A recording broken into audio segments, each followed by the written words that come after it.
Bonjour à tous. On commence cette revue de presse en Espagne avec le vibrant hommage fait à Radomir Antić, disparu hier à 71 ans. L'ancien joueur et entraîneur serbe est notamment connu pour être le seul à avoir coaché le Real Madrid, le FC Barcelone et l'Atlético de Madrid. C'est d'ailleurs sous ses ordres que les Colchoneros avaient réalisé le fameux doublé en 96 avec la Liga et la Copa del Rey.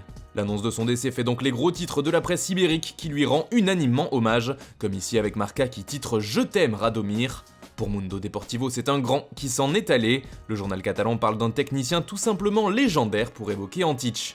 Du côté de l'Angleterre, c'est Liverpool qui fait la une après l'annonce de son volte-face dans l'affaire du chômage partiel. Les Reds avaient décidé de faire appel au plan gouvernemental pour prendre en charge une partie de sa masse salariale, ce qui avait provoqué un véritable tollé. Et cette machine arrière de Liverpool et de son président Peter Moore fait grand bruit outre-Manche. Cela fait notamment la une du Daily Express mais aussi du Sun. Les tabloïds ne parlent que de ça, à l'image du Daily Mirror. D'après le journal, c'est une sacrée défaite sur ce point. Le média britannique voit en revanche une victoire pour les Reds avec la promesse d'Alexander Ceferin, le président de l'UEFA, qui a affirmé qu'il ne voyait pas comment Liverpool ne serait pas champion d'Angleterre. D'ailleurs, en parlant de l'instance dirigeante du football européen, celle-ci imaginerait deux scénarios possibles pour la reprise de la Ligue des Champions selon le Parisien, un retour en même temps que les championnats, ou alors une reprise au mois d'août, après que les ligues nationales soient terminées.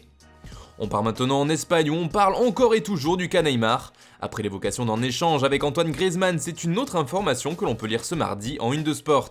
D'après le journal, le Paris Saint-Germain aurait changé de position sur le dossier. En effet, le PSG serait bel et bien disposé à vendre sa star brésilienne, tout en acceptant un paiement différé et étalé dans le temps.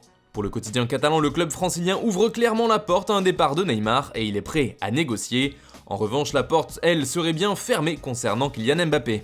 D'ailleurs, l'attaquant français fait la une du journal AS aujourd'hui. D'après les informations du quotidien ibérique, le Real Madrid va attendre un an de plus sur ce dossier. Face à la crise du coronavirus et ses conséquences, la Casablanca préfère ainsi reporter l'opération jusqu'en 2021.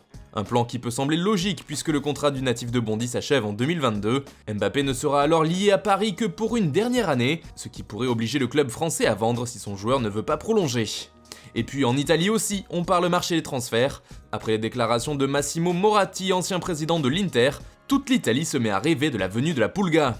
Mais si à l'Inter ce n'est pas un rêve interdit, la situation actuelle a rebattu toutes les cartes, a affirmé Moratti, pointant aussi du doigt la fin de contrat de la star du Barça. Mais si c'est possible s'enflamme tout au sport ce mardi, un fantasme qui fait aussi la une de Quotidiano Sportivo qui supplie Messi d'écouter Moratti.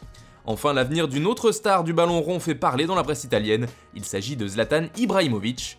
Ce dernier ne veut pas prendre sa retraite d'après la Gazzetta dello Sport. Plein d'amertume, le Suédois de 38 ans ne voudrait pas partir sur un échec. Et malgré les départs de Boban et Maldini de la direction de l'AC Milan, les discussions seraient tout de même possibles pour une prolongation. Affaire à suivre. Voilà, c'est tout pour aujourd'hui, bonne journée à tous, on se retrouve dès demain pour une nouvelle revue de presse sur Foot Mercato.